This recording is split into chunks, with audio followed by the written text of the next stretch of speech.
Umenterang ba jong kejela Conrad ke Sangma, henin kasni ula ong bana keleng kesorkar kan yang scam ban om Pyndam setia ya ke keming ak ke bak kesorkar jela bat king dor bat hawan hi bro kuai keledep ban menjur.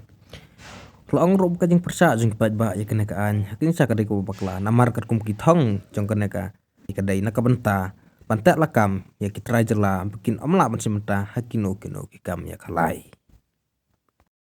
Precisely because there are gaming parlors that are functioning even today without licenses. Jackpot parlors and other games that are going on. These need to be regulated. Whether we start new ones or not, the old ones need to be regulated. Number two, with these regulations that are coming in, it actually prohibits locals from playing.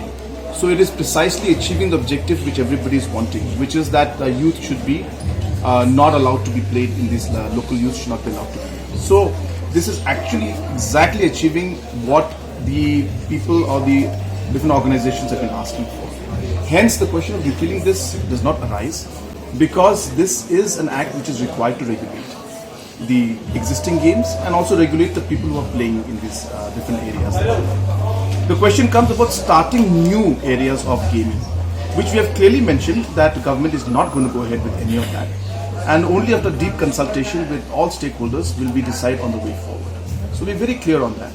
And this is an act that has been passed by all the legislatures of in the House. It's an act, and obviously all the MLAs and of the ruling side and everybody was part of this.